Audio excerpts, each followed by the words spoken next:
What's going on, everybody? Welcome back to the Turn the Jets podcast. I'm your host, Will Parkinson, at WillPod11 on Twitter, Instagram, TikTok, YouTube. At this point, hosted TOJ Pod, TOJ Talks. We're all over the place. And another podcast that's launching next week. So there's a lot going on. Luckily, a good friend of the show, Charles McDonald, is joining us. Yahoo Sports exempt list on Yahoo as well. Charles, how we doing, man?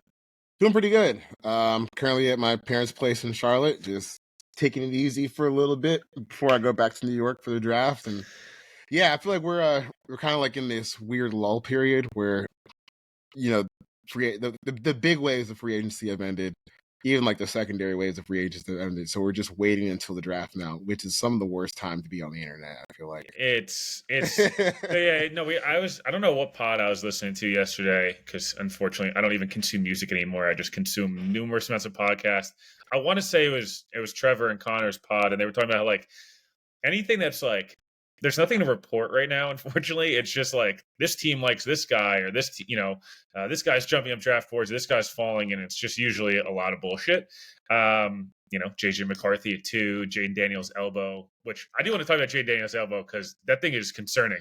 We'll talk about that at the end. I want to kind of get a good feel, obviously, not only if you cover the Jets, but you live in New York and you kind of have a good pulse of what's going on. What have you thought of this offseason so far? And obviously 2023, we talked, I think, in training camp last year. I think it's the day Corey Davis retired, who's now unretired. That's right. That's right. Yeah. And I was like, oh, it's not a big deal. Alan Lazard can fill in for a little bit. They'll trade for a receiver. Nope, didn't happen. But like, what's your kind of feeling having left 2023, where it's obviously a disaster, and then kind of going to 2024? It feels like some of the good vibes are back, but people aren't really bought in. They're a little skeptical of kind of what the Jets naturally. Well, you got to be skeptical at this point because now your hopes rest on a 40-year-old quarterback who just tore his Achilles last year. So you have to be at least somewhat skeptical. I think like I would say like if you're 100% all the way in, it's a little foolish to me. But there's still upside for like there's still reasons to be excited. Obviously, like Aaron Rodgers coming back, if he's even like 80% of the guy that won the MVP a couple of years ago, or won back-to-back MVPs, then that's a huge plus and the best Jets quarterback that I can remember seeing in a long time, probably. But I think as far as like you don't have like a whole bunch of cap space to work with, but I think that they've done a pretty good job based on what's been available to them. And I think getting Morgan Moses back is probably a pretty significant deal for their offensive line as far as their hopes are gone. And I think that's partly praise for Morgan, partly praise for, or partly just wow, last year was pretty bad.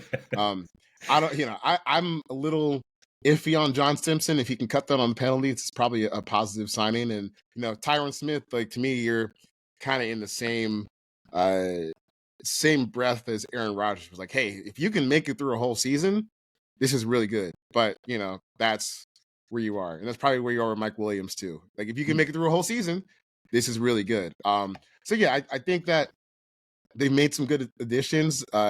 They've made some strong like all-in additions as far as just getting these offense back up to speed where they can operate without needing Nate Hackett to be a genius for them, which I don't think is possible. But it's still the same spot. Like we still need a lot of things to go right and a lot of things to stand tall that haven't stood tall in a long time. But on paper, it's still a pretty talented roster, I would say.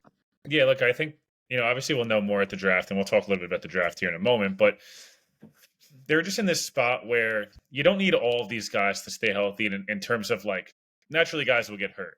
It's just like, can you avoid the serious injury? Can you get Mike Williams for 14 games? Can you get Tyron for 12 to 13?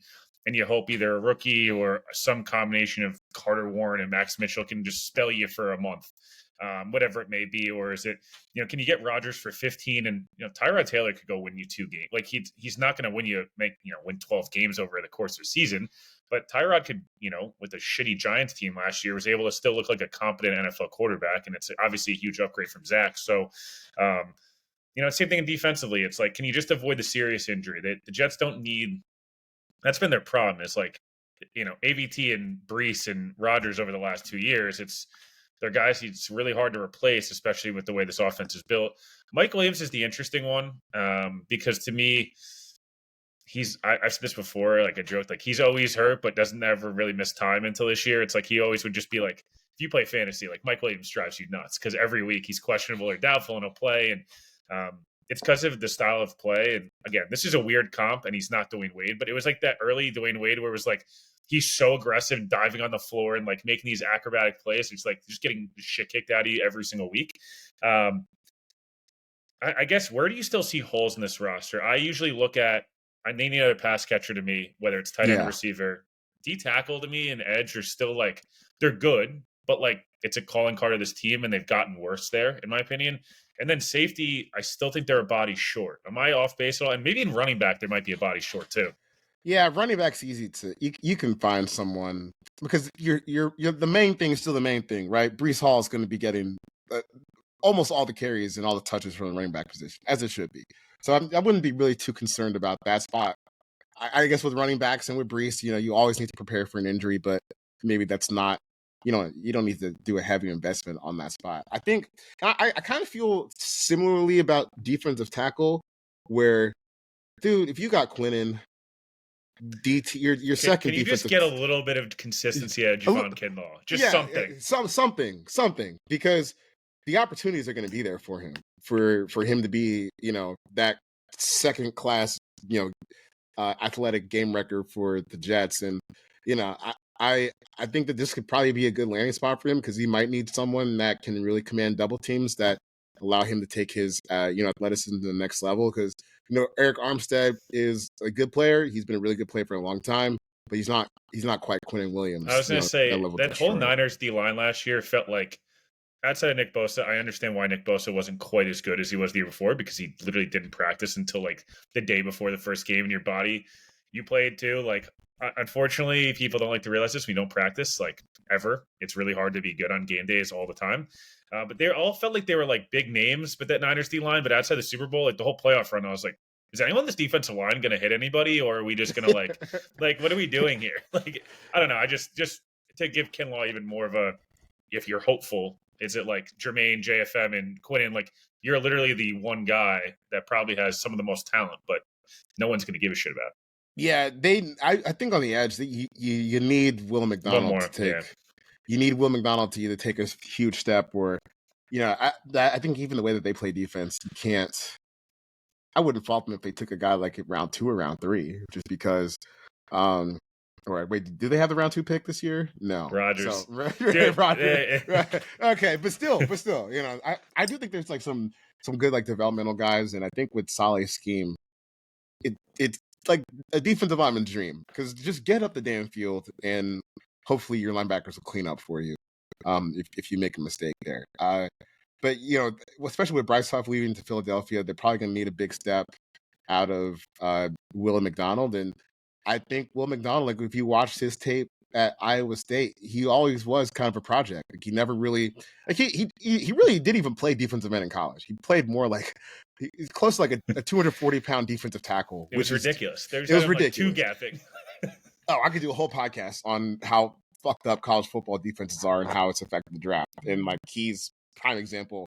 Also, there has been like no linebacker prospects worth a name since like Roquan Smith. And that's coming up on like 6 years now. So yeah, he's on his second contract. Right. He's on his second contract. So, that's a whole nother podcast for another day. But I think just for the Jets' needs, if you can find a way to get, another quality pass rusher in there, which is easier said than done unless you're going to take a guy at 10, then, this defensive line, as it's currently built, might just be what it is, which is still a good place to be. A lot of teams would like to have every team in the league would like to have a Quinnen Williams. Most teams would like to have, guys like Jermaine Johnson and John Franklin Myers, and even Solomon Thomas is still, I think, a quality rotational guy. It's just, who's going to be the guy next up that can replace Bryce Huff's production? Because even in a specialized role that he was, you could argue about whether that role needs to be expanded all day, but at the role that he was in, he was damn good at it. And that's the presence that you're going to feel not on the team anymore this year.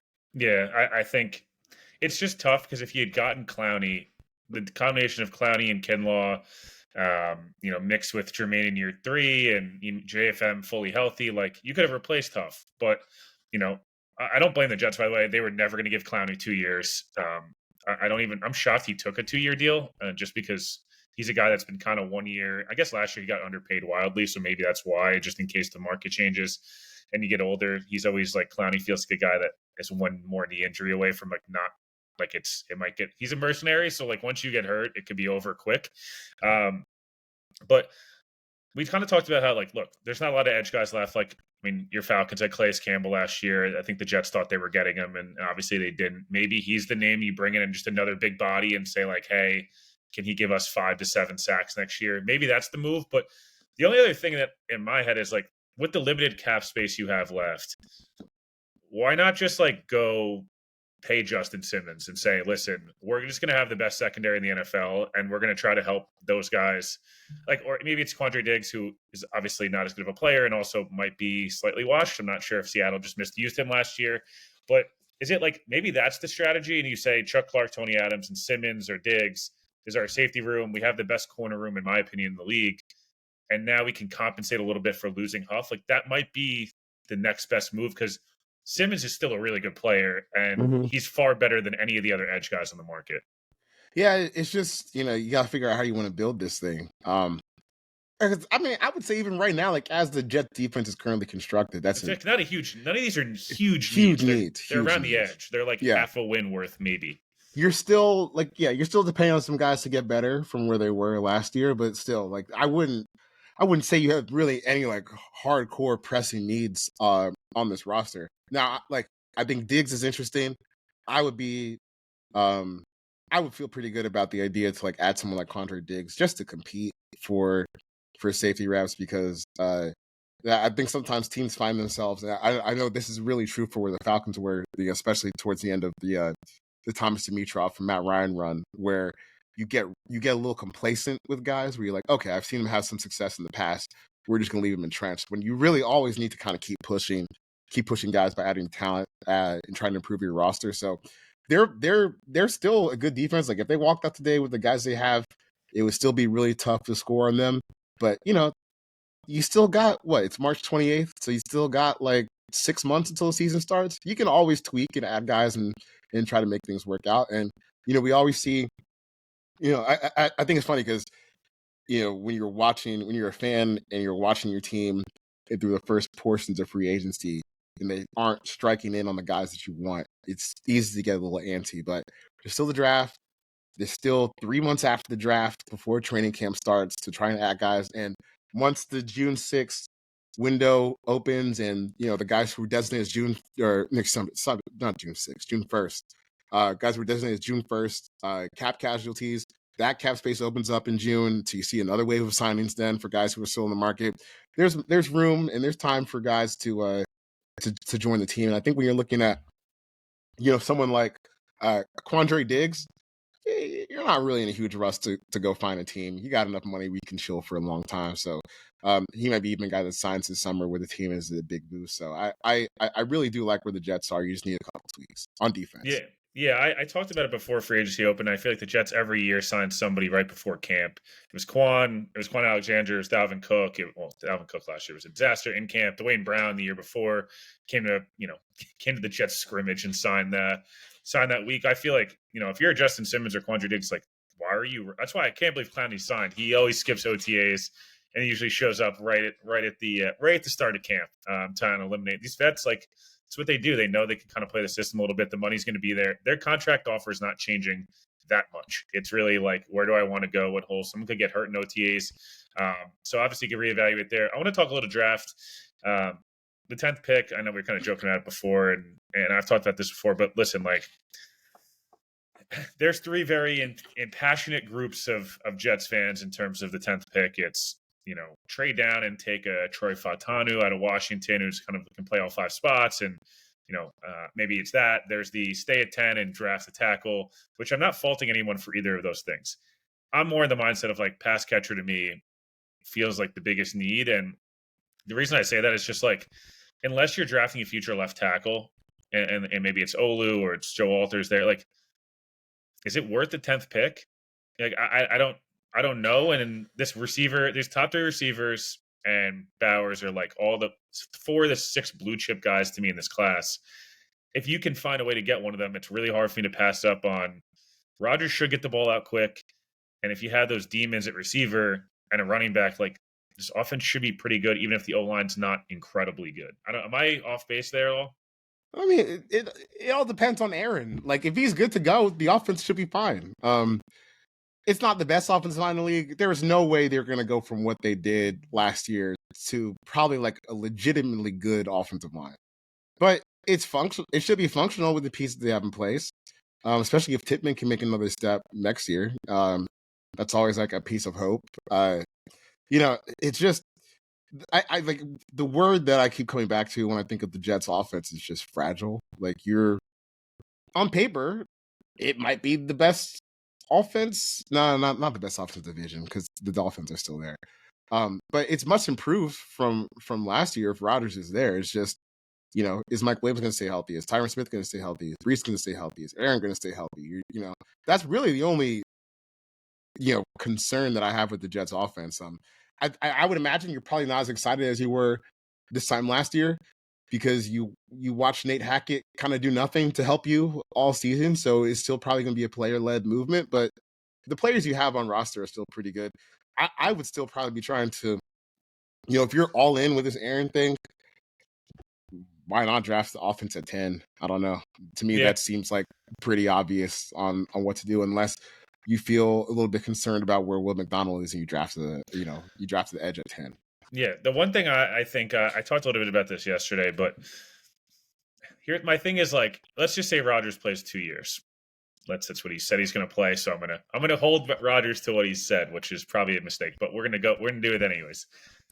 If you play 2 more years, you're likely bringing a rookie quarterback in 2026. And I know it's hard to think that far out, but if you draft an offensive core playmaker at 10 this year, Garrett, Brees, that playmaker, some form of Conk and Rucker, like, that's a really good group for a rookie quarterback to come into. And like, those guys should be at their peak of their powers with a rookie quarterback coming in 2 years. And I know it's not important because if you don't win this year, like, no one gives a shit anyways. But my point is, it's that to me is like setting you up for near term. Like, we've seen receivers and tight ends come in year one and be awesome and help teams go on playoff runs. And B, like, long term, you'd have a demon of a pass catcher as a top 10 pick on a rookie deal. Garrett's on a second contract. Brees on a second. Like, I feel like you're just in a good spot. Obviously, you're big Georgia football guy. Where are you at with Brock Bowers? Because everyone just, I swear, like, you cannot get the same consistent answer on this. Some people think he's a top 5 player in the class. Some people are like, he looks short next to Gronk, who's literally like the biggest tight end ever. So I don't really know why that's a conversation. But yeah, what do you make of Bowers overall? You watch him every single play he's had for 3 years. Oh yeah, he's one of my favorite Bulldogs ever.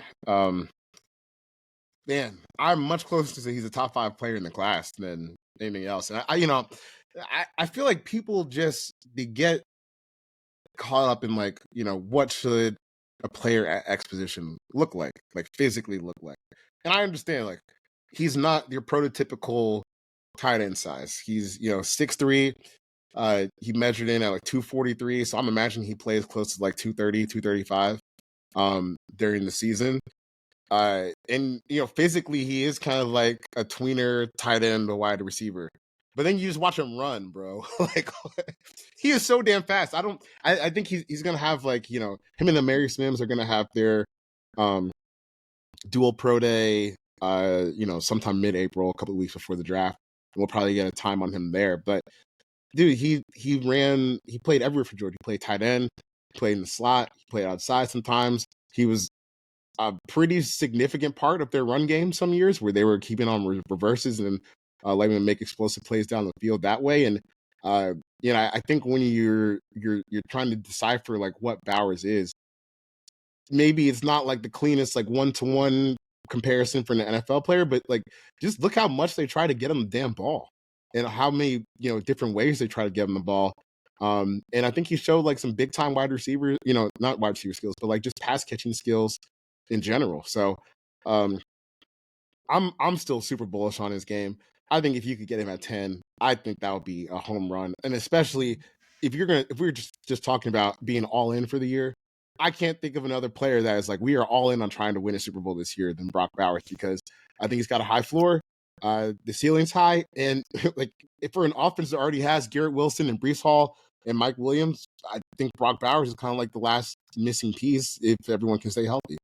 Yeah, and look, I think there's a strong argument to have Bowers, and I know Connor Rogers just used the term you're kind of eating your cake before you kind of have the rest of your dinner, and in terms of like trying to go tight end or receiver over a line, and I get that 100%, but like you said, I don't know, Rogers doesn't throw over the middle of the field a lot, but when he does, it's because he implicitly trusts somebody, and I think like there's a world in which Conklin, you run 12 personnel, and Conklin's like your 0 to 6 yard guy, just like security blanket outlet. Bowers operates in that 6 to 12 yard window, Garrett 12 to 20, and Mike Williams 20 plus. And it's like we've got all four levels of the field covered. We have Brees as a check down. Our offense should be really, really good. And even if Aaron's like slightly washed, which I don't think his arm doesn't look washed. I think it's more of a like, can he move around the way he used to, which I think is the one thing that no one's really talked about. That's the one issue. He doesn't Rogers used to scramble a lot and like make a lot of plays with his legs. He just obviously doesn't do that quite as much anymore. But he doesn't need to quite as much if you've got all those different types of pass catchers. I want to ask you a little bit about this top 10 because I think obviously kind of plays into the same conversation, right? Like who's going to be there at 10 for the Jets, and that's kind of a big talking point because you can run a million simulators and there's a different guy. Rome's there sometimes. Bowers is there. Like it doesn't really matter. I think the Falcons are a prime. Like, if the Jets wanted to trade up for a receiver, they're going to have to probably go over the Bears. And I think the Falcons are probably getting the same player. They're going to get at 8 that they get at 10 if they want to go defense, and they can just probably pick up a third round pick, fourth or whatever, future 2, future 3, whatever it may be. Do you feel that way about the Falcons? And is there any other spots in the top 10 you expect to trade back or be a potential trade back team? Yeah, I think New England, that gets a little dicey because they're in the division, but there is precedent for it where the trade that the Vikings and Lions made a few years ago for Jameson Williams. So it's not like totally uncharted territory there. For the Cardinals, unless they're locked into taking Marvin, which is not a bad idea at all, then I think that they're a trade down spot. The Falcons are an interesting one because I think they still want to be able to add like a top player, especially on defense. But if you can move back a couple spots and pick up like a 4th or 5th round pick, then I don't think that's a bad idea for them. And they're not hurting for like well, yeah, they kind of are. I was going to say they're not hurting for wide receiver talent, but Drake's great, Mooney's fine. I guess it really just matters on how much Kirk Cousins can pull out of Kyle Pitts and get that thing going for them. But I think for the Falcons, like being able to trade down from 8, I think if one of the quarterbacks falls out the top 5, the Falcons could be a prime spot to trade up for them for. But even if you're the Jets, right, and you're the Mike Williams thing is probably not a long-term play. It's probably more, we're in it for this year. We'll see if he stays healthy. But if you want to get up to 8, and like let's say Malik Neighbors is falling or Romo Dunes is falling, and I know people will look at me and say that's crazy, but it happens in the draft every year. It happens every year, every single year. Not every team decides they want a wide receiver. There's a shitload of good offensive tackles in this class. Like we said, Brock Bowers in this class. He's still someone that can factor into the top 10. You got quarterbacks. Someone's going to be there at 8 that would make you really, really excited, or really even 10. I think this is a really strong draft at the top. And I say this from sitting in like a similar type of view where you had a team that wasn't all that good last year, but now all of a sudden has a veteran quarterback. I think that having a quarterback already walking into this class is pretty exciting. So if the Jets are going to be a team that wants to trade up, I think the Falcons are an opportunity. I think the Giants are an opportunity because what works in the Jets' favor this year is a team that trades down. Like you also have to factor in the available talent to the spot that you're moving down to. And 10 is still a great spot to grab someone. And also trading up into the top 10 is a great spot to grab like a truly dominant wide receiver 1. So if you're looking into the future and you can say, oh, we have Garrett Wilson and Romo Dunes, or we have Garrett Wilson and Brock Bowers or something like that, Garrett Wilson and Malik Neighbors, that automatically becomes a pretty enticing place for quarterbacks to want to come play. So one more question on that. I just want a couple of random around the league questions. The Chargers call you at 5. You call the Chargers at 5, and they say we want 10 your second 4 and next year's 2 or next year's 1, and you're gonna get Marv. Do you do it for the Well, Jets? if I'm Joe Douglas, hell yeah, because Yeah, that might not be those draft picks that I'm spending might not be mine. You know, yeah, because yeah. I'm racking up the credit card bill, bro. I'm not right, paying that. right. Yeah, you know, I'm racking up the credit card bill on something tragic's happened. Now my kids got to pay it off for me. Like that could be the situation that Joe Douglas is getting. So, dude, if I'm Joe Douglas, I'm I'm not thinking about next year. If I make it to next year, I'll think about it then. But for now, I'm trying to get as many quality players as I can. And dude, if Marvin's there at 5, and I don't know if you saw Jim Yeah, Jeremy. Harbaugh's, Yeah, yeah, Jeremy Harbaugh's whole line thing too. yeah, Jim Harbaugh's line thing. I really don't think they're going to be taking wide receiver I think at they're going. 5. I think they want to trade back. Yeah, They've the way yeah, they've always built it. He's built it at Michigan. It's inside out. He built it in the Niners. Like they never had the star guy. I didn't feel like it was no, always like a roster of just like insane guys with like a solid quarterback, and they just would win every year.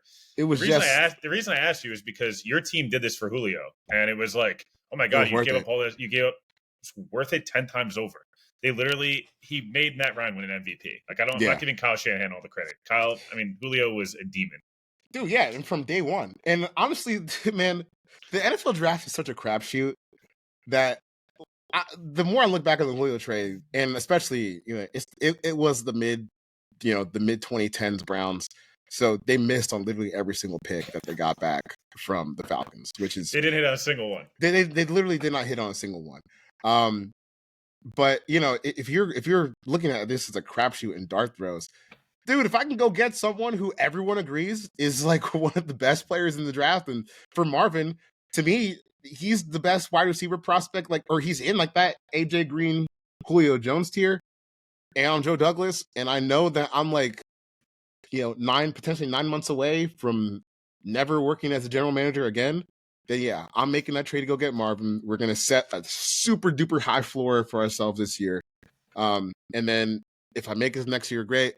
If I don't, well, they're not my picks to make anyways. Yeah, I was gonna say it doesn't matter anyways. I wanted to ask you about you mentioned New England there, Washington, New England, and then Arizona. There's a 3. I think the draft starts at 2. Obviously, I think Caleb's clearly the best quarterback in the class, in my opinion, and it's been that way for a while. I think everyone got bored and and whatever. I'm not going to get into the pink phone case and the nails, and that's pretty much par for the course on anyone who's followed Caleb. Like he's a millionaire in LA and he's doing millionaire in LA things, and like you should get over it. He's amazing at football and his teammates love him.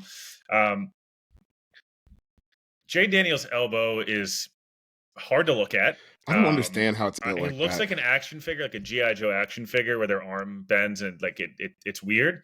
I compared it. You ever watch Hey Arnold before? Yeah, Grandpa's chin, how it it's literally what it looks like. That's what it looks like to me. His elbow looks like Grandpa's chin. Yeah. So I asked you that because I don't see top 2 overall pick from Jaden. I think he's a good prospect. Neither do I. I think Mike Renner said this yesterday, and I didn't even think about it until he said it. He's like, there's 2 or 3 Jaden Daniels every year in terms of like that quality of a quarterback prospect. These guys are not rare. No, Caleb's rare to me. I don't think Drake's borderline with some of the traits, but I don't think he's fully rare. And then Nix, Penix, McCarthy, I don't know. We see these guys every year. Am I crazy here? Like 4 in the top 6, is a lot.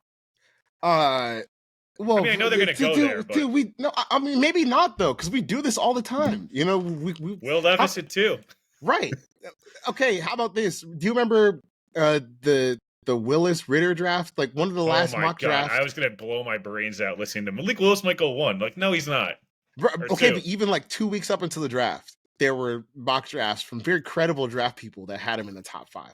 So, and then he ended up going round 3, late round 3. So, I think just about anything is possible for the quarterbacks, but we do this a lot where, because I remember even at the Lawrence, Zach Wilson draft. You mentioned his name. But looking back at the mock drafts, people were saying, "Oh, the first 4 picks could be quarterbacks."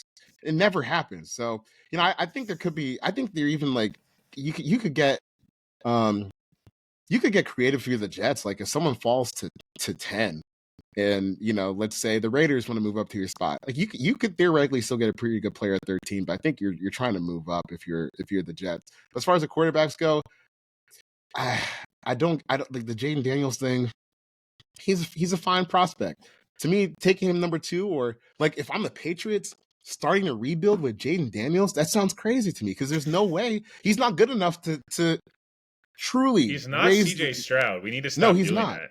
He's not. And you don't have to be. But I think when you take someone that high, you have to assign the expectations of like a number 2 or number 3 overall pick, which might not be fair to the actual caliber player that he is. Have you Yeah. seen the Michael Penix 40 stuff Yeah, today? I did not. But I know he verted He, 36.5. I did not see he his 40. apparently he ran anywhere from a 4.46 to a 4.59. So if Penix's medicals, so the only thing with Penix that's confusing to me is this: is like the medicals apparently checked out in Indy, which I don't know that I didn't think there was like previous stuff. I mean, I didn't think there was current stuff. I think it's like his body's really brittle. And like, look, the Dolphins took 2 in the top 5 with 5 major surgeries before he got drafted. And like, they've had the highs and lows of it. When Tua is healthy on the field, he looks fine. And when he's just hurt a lot. So, the thing with Penix is like his arm is sick. Like that's like a really insane arm. But I don't know. The national championship game scared me a little bit because I felt like when everything's not perfect, he's not like the same athlete he was when he came out of high school. And it's kind of like, I don't know, he has to go to the right place. It's like, I don't know. All these guys, these top other 4 guys or 5 guys all have like huge red flags to me. Like McCarthy cannot throw left and has never been asked to really do anything. And when he has, he's like fine, but like he can only throw right. Penix has had 2 ACL surgeries, 2 shoulders, and he's 25. Bo Nix is 42 years old and doesn't throw a spiral. Like, you can pick these one holes. Jane Daniels runs like a cartoon character, and he gets blown up like constantly in college, which means in the NFL, like, have fun getting speared by Quincy Williams. You know what I mean? Like, I don't know. And Drake May, like, sometimes just misses stuff where you're like, dude, how did you miss that? Look, Caleb's got his own small things, but the talent is so ridiculous. I don't love, I know why people love the quarterback class, and I'm not saying I don't. It just doesn't feel like it's quite as good as we made it seem like 2 or 3 months ago. Maybe I'm in that boredom phase we talked about to start the show, but I don't know. I feel New England's going to take one of these guys, and I would just trade back and pick up 3 first-round picks and say, like, these guys are all in the first year. Mayo, the GM, the co-GMs and stuff, like, they have time to be bad. It might as well get all these picks and take dart throws. You can take a quarterback at 11. You could take Penix at 11 if you wanted a quarterback and have 23, Yeah. So it's going to be interesting to see how it plays out and really how teams value like the skill sets these guys have. Because honestly, like seeing Penix today run a 4.4 potentially, that seems ridiculous to me. Like watching him play, he never like. I understand. That's what I'm saying. I didn't see 4.4. No, maybe he's 2018. Yeah, so I don't know.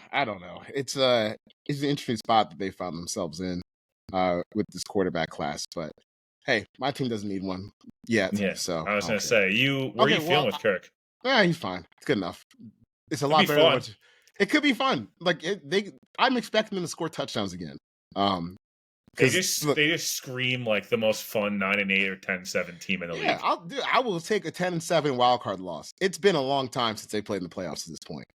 Because they haven't played in the playoffs since, and I know I'm talking to the choir here, but the Falcons, they haven't played a playoff game since Nick Foles' Super Bowl year, which is slowly inching towards 10 years. It's wow. That is, and that's the famous Julio goal line fade. Did you watch the Dynasty? The Patriots. I don't care about it. Was so like I will say the man in the arena was like cool because like it's like all like I mean obviously it's frustrating because all these things happen against the Jets, so like a lot of it's frustrating. If you're a Jets or a Colts fan or a Falcons fan, like it's just not a fun watch. But I will say the Dynasty like definitely shit on the Patriots a lot more than I was expecting, and they're all really mad about it. And Bob Kraft is like really big mad about it, even though he produced it. So I don't really feel bad for you. He made Belichick look like the worst human being on earth. I will say the Falcons Super Bowl, like they dramatized Scott Pioli, like basically not being excited in the booth up 28-3 because Brady's like going to come and get them. And I was like, dude, we're not doing this. Like you guys all thought you were winning that Super Bowl, and I don't blame you. I think everyone in the world thought they were winning that Super Bowl. Does that still haunt you? Is that the worst moment as a sports fan for you? Probably. It's up there, right? Oh yeah. And nothing will ever top that. Nothing tops it. Like Robert Alford just returning that, I was like, it's over. Thank God. Whenever I'm with any friends, media members, former players that are related to the Falcons in some way or just a fan, it always comes up. Like you like me and my boy Joe who works for Vox Media. He does like the beef rewind videos for, Secret Base over there. When we hang out and a sip of beer touches our lips, we're talking about that damn Super Bowl. Like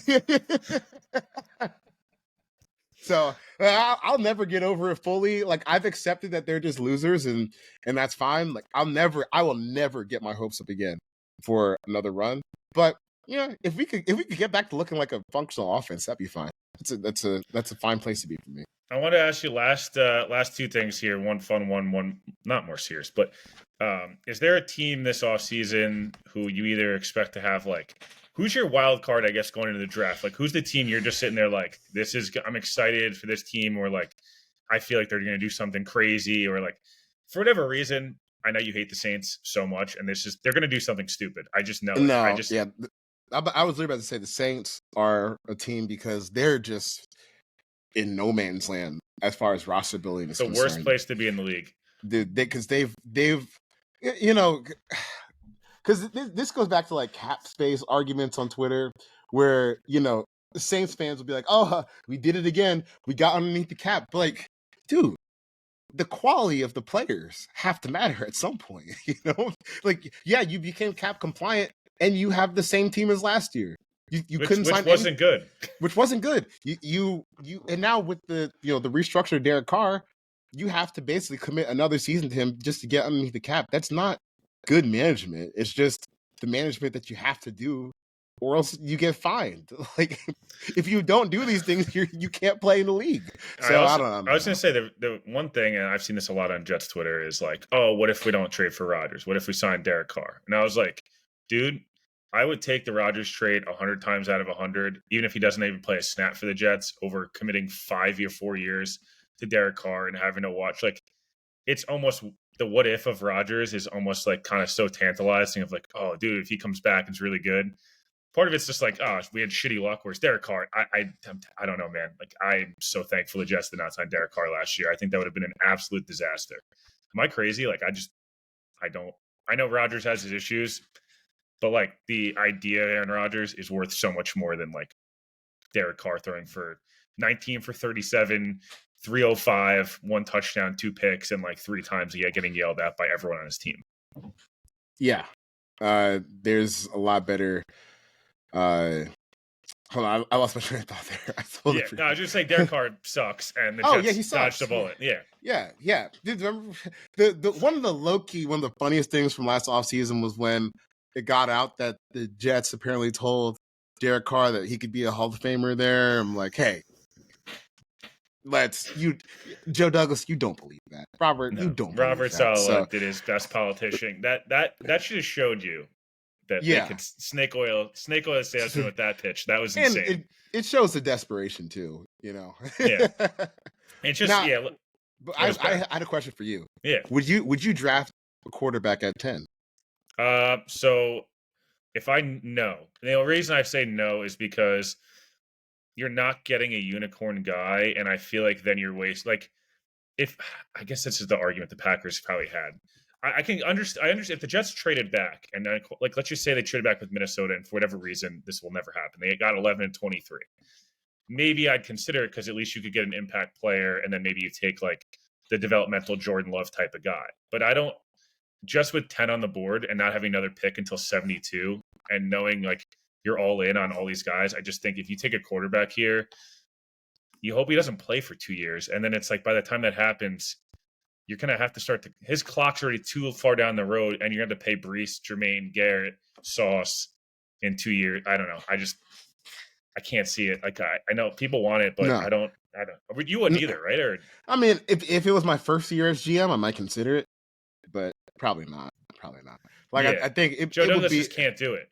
He's not in the spot where he can do it. I think in a different world where you have a younger GM or someone who's like in their first year as a team, maybe you consider trading up for a quarterback. But we gotta save jobs, buddy. Yeah, we're in JJ ass McCarthy sitting saving on the season. bench for a year is not going to save my job. JJ McCarthy's just going to be a giant. It's going to happen.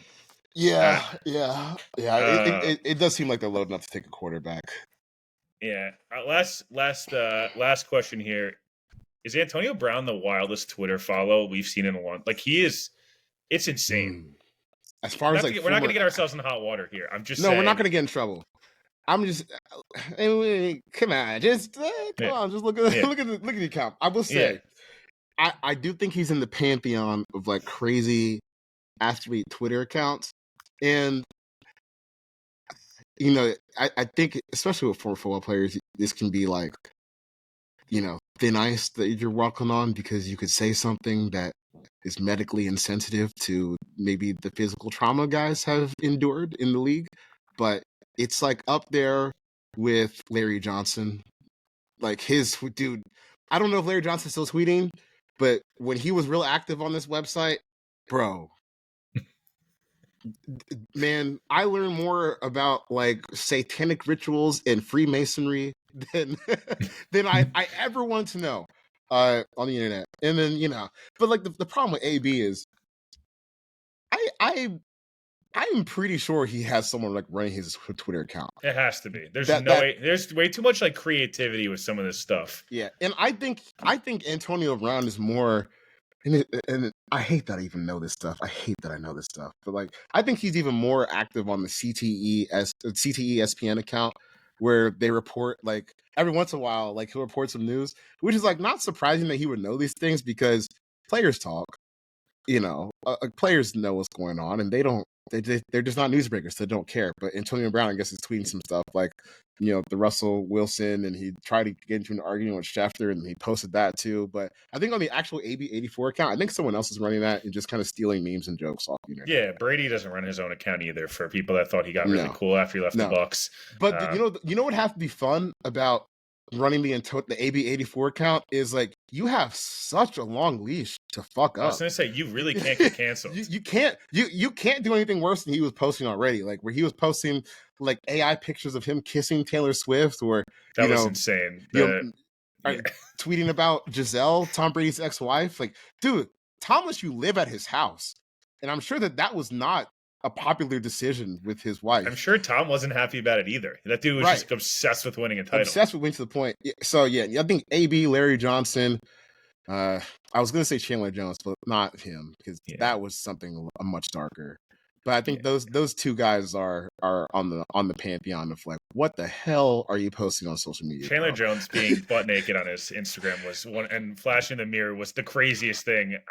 He's a crazy. And I was like, yo, dude, you need help. He said that Josh McDaniel had Aaron Hernandez killed. Like, okay. Like, this is someone who should not be on the internet right now. I will say, Aaron Rodgers definitely uses his own account. And if you want to go down a deep dive into his likes, it's just brain poisoning there. It's the one thing that's like, and this is the last thing I'm going to say on Rodgers for a while, but I will say that like most of this stuff is very harmless, and like if you just ignore it, if you don't agree with it, just ignore it, because that's most conspiracy theories are like some of the stuff. If people were affected by it, 100% I understand people getting upset about.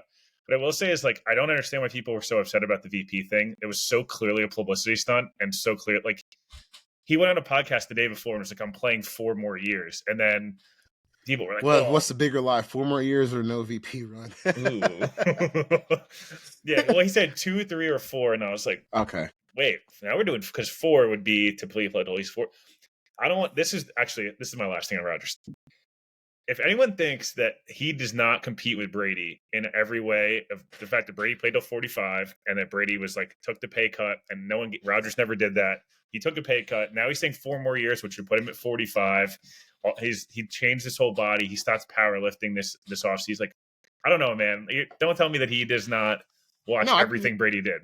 No, I think he wants it. I do actually think Rodgers wants this. I think he wants this to work out with the Jets. I also think he probably just needs to zero in. Yeah, Zero he wins. needs to go full LeBron, zero Right. dark Well, 30. because I would say that it's 100% impossible to be considering a vice presidential run while also being a quality quarterback in the NFL. There's only 24 hours a day. All right, Yeah. you're spread too thin. And if you spend 8 hours on YouTube, then there's really only 16. right.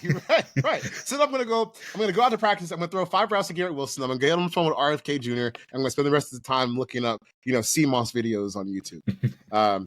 So look, I do think it was funny to consider the idea that Rodgers would be RFK's vice president, but like I said, there's literally just not enough time in the day to do both. And I think it's probably better for him that he doesn't get in front of a mic where like real reporters can ask him questions instead of chuckle fucks like me coming to practice every once in a blue moon. That was gonna be my last question: is who does Javon Kinlaw pop off on? Because I've referenced this video, and I love the guys in the Jets beat. Like, they're awesome. They're great. This is not a personal thing, but my gut feeling is it's Costello or Samini. Mine was going to be Samini. Yeah, for sure. I think Rich is going to be like, Javon, like, you haven't had a sack in 6 weeks, and he's going to say some crazy. I mean, what he said to I don't even know the dude's name, Grant Cohn or something like that. It's one of the best like shit talking videos I've seen, and it's so uncomfortable. But I feel like it's got to be Rich, right? He told Grant Cohn his balls were shriveled up, and I don't know. It was a lot. I mean, he probably was right, but no, it's not. It's Rich because Rich's best quality is he doesn't really care if people don't like him.